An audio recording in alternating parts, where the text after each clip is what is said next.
Por favor, Rafael, te pido que indiques tu nombre completo, tu root, y luego comiences con tu exposición. Gracias. Mi nombre es Rafael Pastor Besoín. Mi root es 12.629.396-8.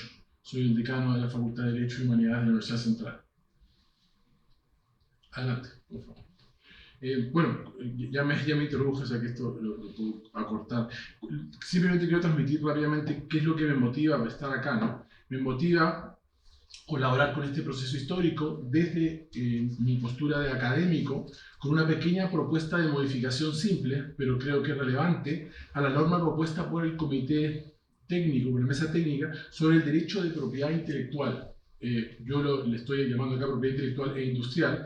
¿Y por qué esta motivación? Porque he dedicado gran parte de mi vida profesional y académica a la propiedad industrial, tanto desde el ejercicio de la profesión individual, privada, también desde la judicatura especializada en el Tribunal de Propiedad Industrial y desde la academia. La siguiente, por favor.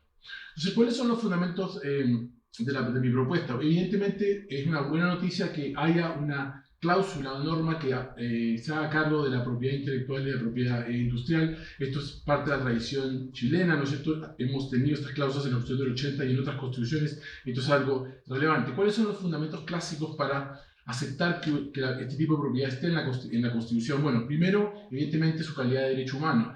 La propiedad intelectual industrial está reconocido como derecho humano en la Declaración Universal, en el artículo 27, en el artículo 15 del Pacto Internacional de Derechos Económicos, Sociales y Culturales y en el artículo 13 de la Declaración Americana de Derechos Humanos, de Derechos y Deberes del Hombre. También, obviamente, hay una argumentación jurídica que es muy orientada al derecho civil que dice relación con la personalidad de la persona natural, ¿verdad? Las obras, especialmente las que se protegen con derecho de autor, o también las de derecho de propiedad industrial, se entienden como una prolongación o parte de la personalidad de la persona natural, una derivación de la personalidad. Por ende, hay una relación moral entre el sujeto y la creación, y por ende es parte de la dignidad del ser humano, y por ende debe ser protegido con un derecho humano, que es el derecho de propiedad intelectual e industrial. Ahora, otro fundamento muy importante es el fundamento económico que tiene la propiedad industrial, ¿verdad? ¿Qué ocurre? Que lo que cobija la propiedad intelectual y la propiedad industrial, y esto es importante recordarlo, es, en definitiva, información. Los insumos que alimentan este tipo de propiedad, que en definitiva implica los frutos del intelecto humano, los frutos de la creatividad humana, que en definitiva se plasman en objetos inmateriales, ¿cierto?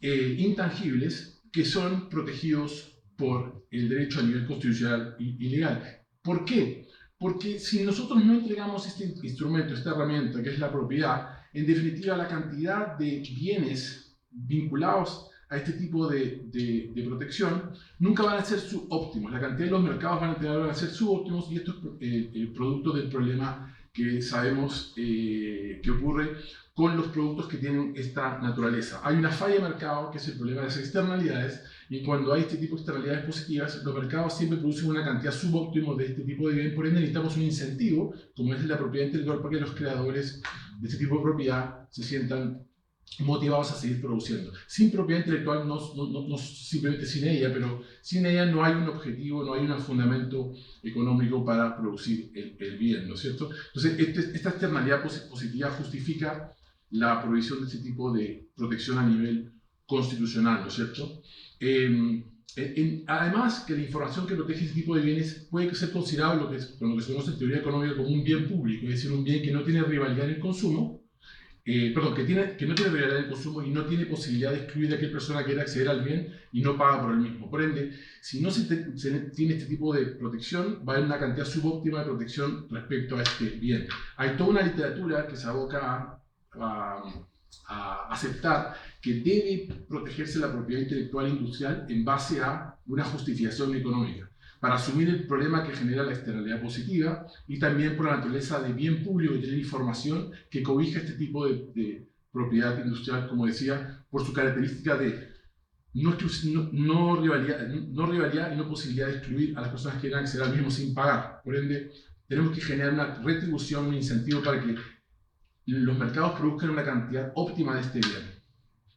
Entonces, el objetivo de la propiedad intelectual, como vemos, es, por un lado, promover la creación de más obras, más soluciones a problemas técnicos, entre otros, pero también el acceso de estas obras, de estas soluciones a las demás personas.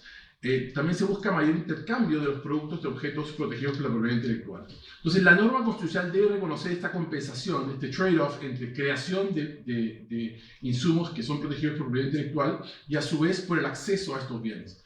Y a su vez establecer un tipo de derecho de propiedad intelectual autónomo que permite una ductibilidad legal para enfrentar adecuadamente la tensión. Actualmente la Constitución del 80 y las constituciones anteriores han hecho una igualación una equivalencia entre el derecho privado, el derecho de propiedad privado respecto a bienes tangibles, materiales, versus otro, como el de la propiedad intelectual, que dice relación con bienes intangibles o inmateriales. Y esa equivalencia genera tensiones en esta propuesta que es equilibrar la producción de bienes protegidos por propiedad intelectual industrial y también el acceso a bienes por parte de todos, ¿verdad? Si vemos los compromisos internacionales que ha adoptado Chile en esta materia, los compromisos internacionales, podemos ver que el artículo 7 de ADPICS, de la Organización Mundial de Comercio, expresamente establece cuáles son los objetivos de la propiedad intelectual industrial y establece expresamente la protección y la observancia de los derechos de propiedad intelectual deberán contribuir a la promoción de la innovación tecnológica y a la transferencia y difusión de la tecnología en beneficio recíproco de los productores y de los usuarios de conocimiento tecnológico, y de modo que favorezcan el bienestar social y económico y el equilibrio de los derechos y obligaciones. Por donde vemos que el tratado multilateral más grande del mundo, al cual Chile es parte, busca en sus principios promover la innovación tecnológica y la transferencia y difusión de la tecnología, pero a su vez también el acceso a la misma. En Chile no somos exportadores de propiedad intelectual, tenemos una balanza de conocimientos deficitaria, por ende lo que tenemos que hacer es buscar un equilibrio al estándar de desarrollo que tenemos. Y esta es mi propuesta, brevemente. Lo que está en verde es lo que quiero modificar y la voy a leer rápidamente.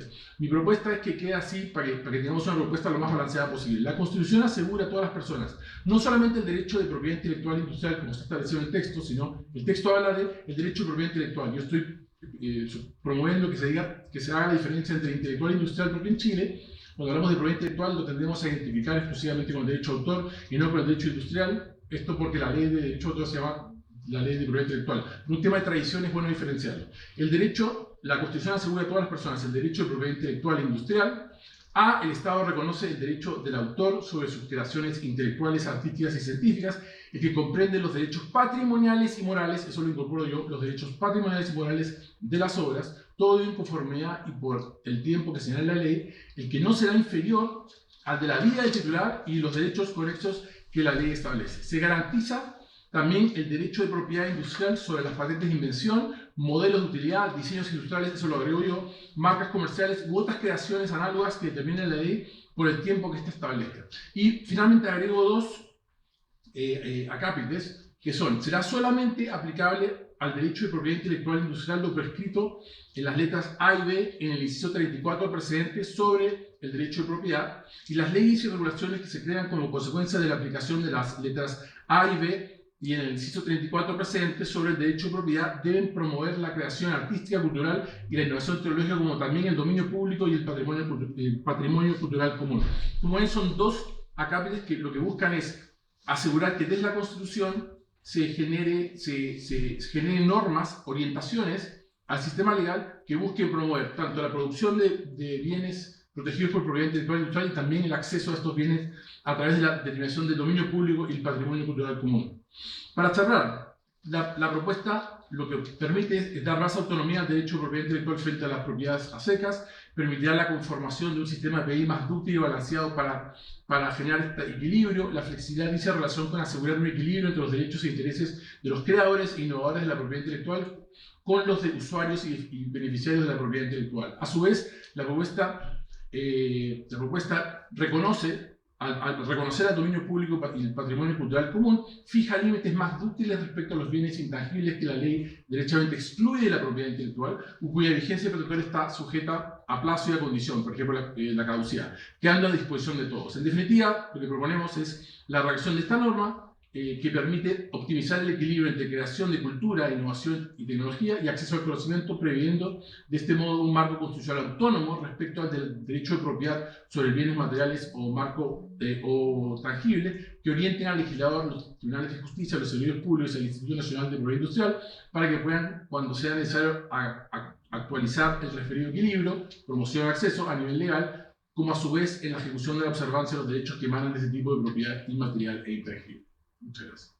Agradezco su presencia y participación en este acto significativo para el desarrollo de una nueva institución. Muchas gracias.